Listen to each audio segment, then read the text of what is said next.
ठीक है, मैं कोई गलती नहीं करूंगा और नजर भी रखूंगा। इतना कहकर सोनू घर के अंदर चला जाता है और इधर मनु डरते हुए आसपास देखता है कि कहीं कोई आ न जाए। सोनू अंदर था और मनु इधर उधर देख रहा था।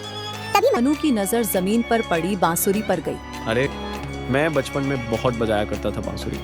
इसे देखकर तो मेरी बचपन की यादें ताज़ा हो गई। अब तो मैं जैसे भूल ही गया हूँ कि कैसे बजाते हैं बांसुरी। क्यों ना एक बार बजा लिया जाए।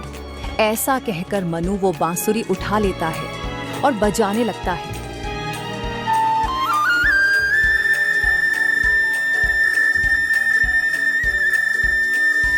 मनु बांसुरी बजा रहा था। उसकी आवाज सुनकर सोनू डर जाता है। अरे ये कौन पागल है जो रात को बांसुरी बजा रहा है? इसके कारण कहीं हम पकड़े न जाएं। लगता है मुझे बाहर जाकर देखना चाहिए। बांसुरी की आवाज सुनकर गांव का एक आदमी मनु के पास आता है।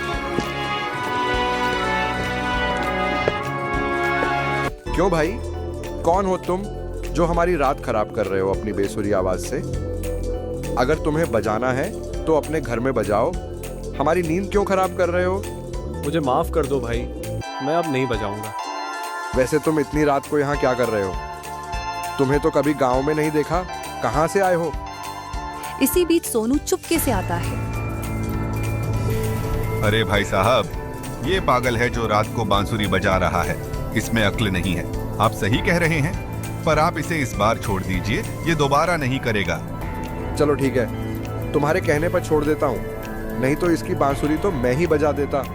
क्यों भाई, ये क्या कर रहे थे? खुद से फंसने का प्लान था क्या? तुम्हें पता है मैंने सारे पैसे इकट्ठा करके बैग में भर दिए थे और तेरी इस बांसुरी के चक्कर में सब छोड़कर आना पड़ा। तेरी वजह से आज मेरा बहुत नुकसान हो गया।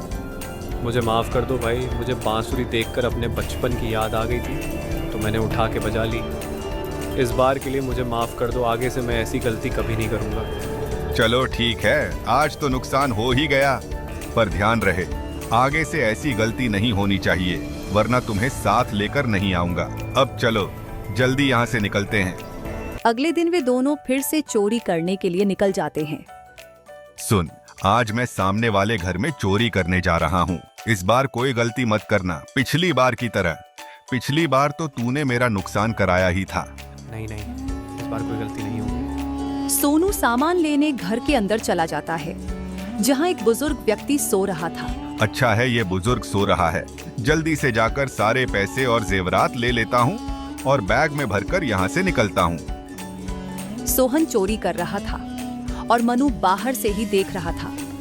तभी उसने एक आदमी को आते हुए देखा। भूत भूत बचाओ। उसकी आवाज सुनकर सोनू भी घबरा जाता है। अरे अब इसे क्या हुआ?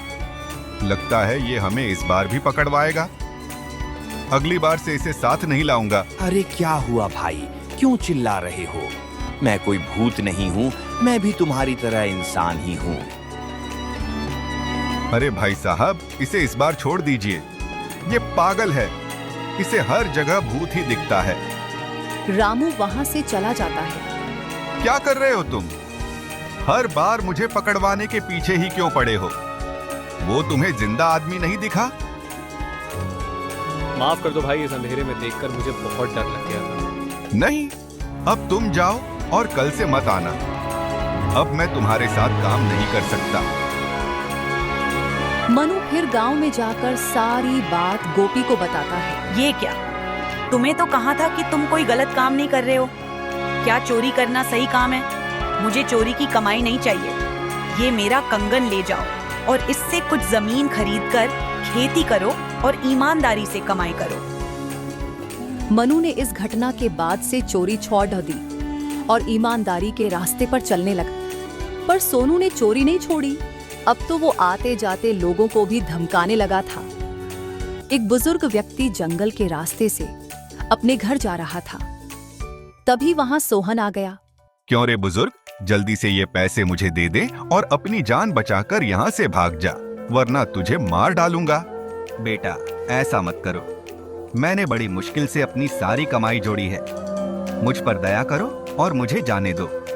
तुझे क्या लगता है तेरी बातों से मैं पिघल जाऊंगा? जल्दी से पैसे दे, वरना तेरा काम तमाम कर दूंगा। सोहन की धमकी से बुजुर्ग डर जाता है और अपने पैसे दे देता है। सोहन पैसे लेकर चला जाता है। अरे सुनती हो, ये लो पैसे, मेरे लिए कुछ लजीज खाना बनाओ, आज मुझे बहुत पैसे मिले हैं। अच्छा, तुम थोड़ी देर इंतजार करो, मैं तुम्हारे लिए बहुत अच्छा खाना बनाकर लाती हूँ। सोहन के पिता ये सब सुन रहे थे और उसके पास आ गए। बेटा, चोरी करना छोड़ दो। चोरी करने से किसी का भला नहीं हुआ है। ईमानदारी के रास्ते पर चलो, वरना तुम्हारा भी वही हाल होगा जो दूसरे चोरों का होता है। अरे पापा, मुझे ज्ञान मत दो, मैं पैसे ला तो रहा हूँ। ईमानदारी के रास्ते पर इतने पैसे कभी नहीं मिलेंगे। अब मेरे पास इतने पैसे हैं कि मैं आराम से बैठ सकता हूँ, मुझे काम करने की जरूरत नहीं है। सोहन की ये बात सुनकर उसके पिता को बहुत बुरा लगता है और वो चुपचाप खड़े रहते हैं। उधर वो बुजुर्ग व्यक्ति राजा के पास इंसाफ मांगने गया। राजा जी, मेरी मदद करें। मैं जंगल के रास्ते से आ रहा था तो एक आदमी ने मुझे लूट लिया और मेरे सारे पैसे ले लिए। अब मैं अपनी बेटी की शादी कैसे करूंगा?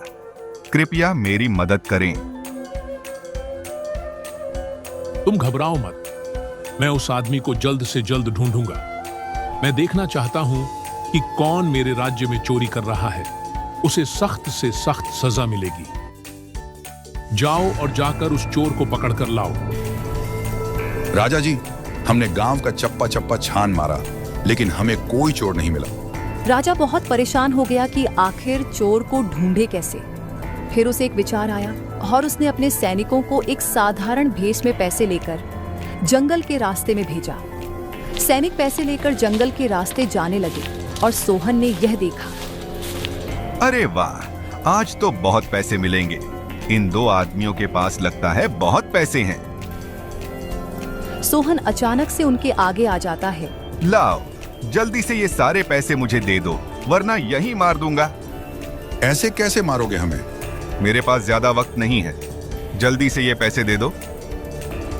हम तो तुम्हारी ही खोज कर रहे थे, आखिरकार मिल ही गया चोर। पकड़ो इसे। ऐसा कहकर दोनों सैनिक उसे पकड़कर राजा के पास ले गए। अच्छा, तो तुम ही हो वो चोर जो आते जाते लोगों को लूट रहे हो। तुम्हें उस बुजुर्ग व्यक्ति को देखकर जरा भी दया नहीं आई। अब तुम्हें कड़ी सजा मिलेगी। नहीं राजा जी, मुझे माफ कर दो, मैं अब ऐसी गलती नहीं करूंगा।